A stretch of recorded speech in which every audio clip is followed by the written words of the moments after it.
Hello, good morning, my dear student. This is Jairam Dwivedi here, Assistant Professor SIRT IT Department. I welcome you all in the lecture series of Data Science.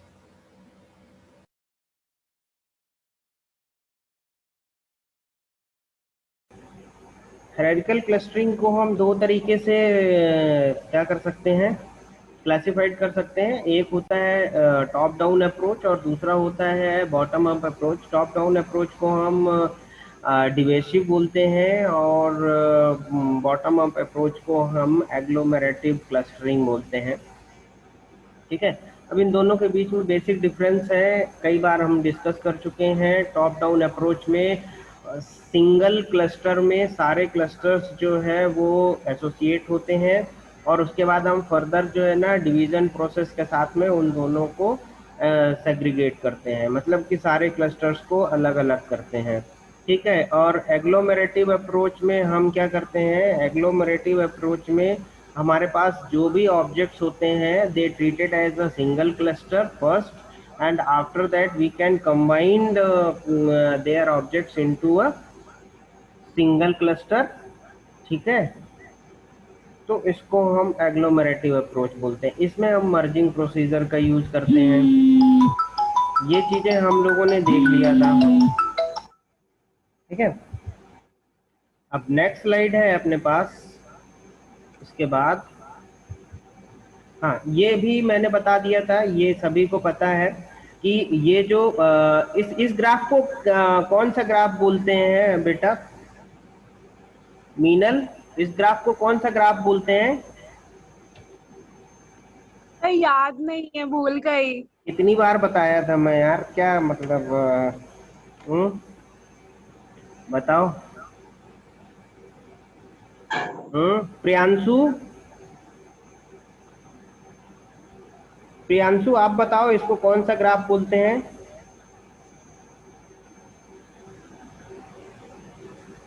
Sir मेरे को याद नहीं है।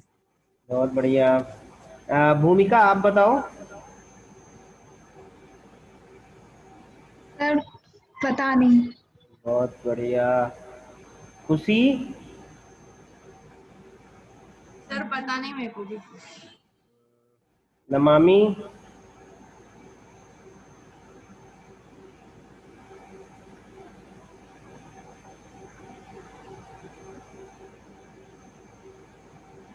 Yes sir.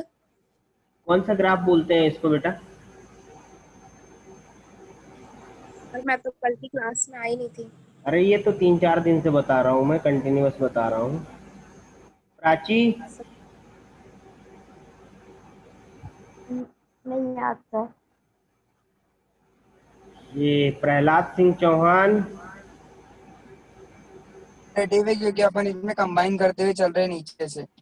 तो ये graph जो होता है ये कौन सा ग्राफ कहलाता है? इस ग्राफ का कुछ नाम था, मैंने बताया था इसको कि क्या बोलते हैं हम। हाँ, कोई चैट में बताना चाहे तो चैट में भी बता सकता है। Sir dendrogram. बहुत बढ़िया, किसने बताया? सर रिमी। रिमी, बहुत बढ़िया, बहुत बढ़िया रिमी, थैंक यू बेटा। ये डेंडोग्राम होता है, ठीक है ना।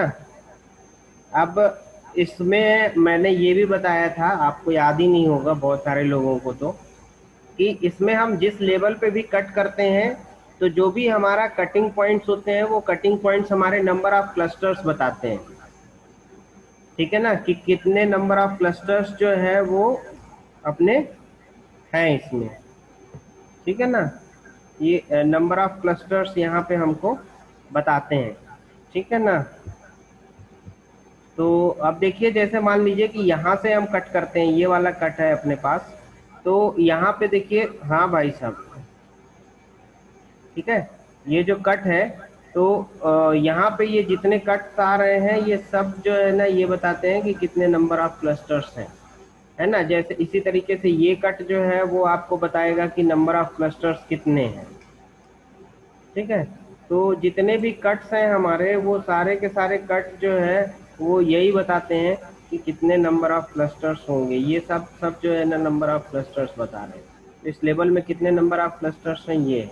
और इनिशियल में हमारे पास ये जो ऑब्जेक्ट्स हैं, ये सारे ऑब्जेक्ट्स जो है वो इंडिविजुअल क्लस्टर्स बताते हैं।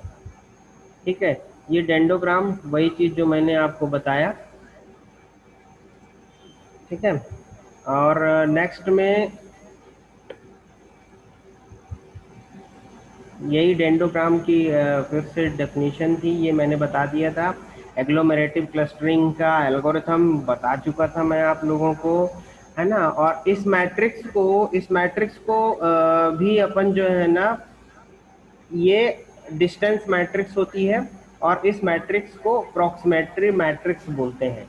इस प्रॉक्सिमेट्री मैट्रिक्स में हम क्या करते हैं कि जो भी सिमिलर ऑब्जेक्ट्स होते हैं उन सिमिलर ऑब्जेक्ट्स को मर्ज करते जाते हैं, जिनके बीच की डिस्टेंस सबसे कम होती है उन सभी को मर्ज करते जाते हैं। और ये प्रोसीजर एल्गोरिथम के बेसिस पे तब तक मर्ज करते हैं जब तक कि हमारा क्लस्टर्स और कम नहीं होते हैं। जब हमें पता चल गया कि यार एक क्लस्टर है, 2 क्लस्टर है, 3 क्लस्टर है, तो जब तक हमें जो है ना फर्दर क्लस्टर्स में मर्जिंग बंद नहीं होती तब तक हम ये प्रोसेस करते जाते हैं। ये एक एग्जांपल था, ठीक है ना। सपोज दैट हमारे पास 5 क्लस्टर्स हैं और इन 5 क्लस्टर्स में C2 और C5 जो है ना वो मोस्ट सिमिलर क्लस्टर्स आ रहे हैं।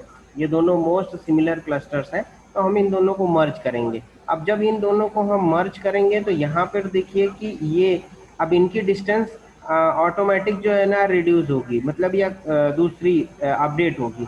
तो इनकी जो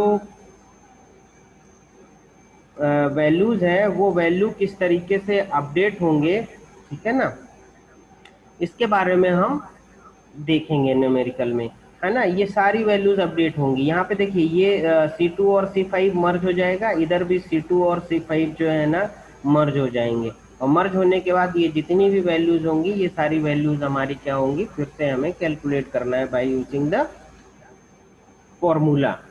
ठीक है, डिस्टेंस मेजरिंग फॉर्मूला जो भी है उसके बेसिस पे हम इनको फाइंड करेंगे। ठीक है, अब देखिए यहाँ पे जैसे जैसे मर्ज करते जाएंगे हम, A और C मर्ज हो रहा है, D और E मर्ज हो रहा है, फिर ये B, तो ये डेंडोग्राम उसके बेसिस पे बन जाएगा।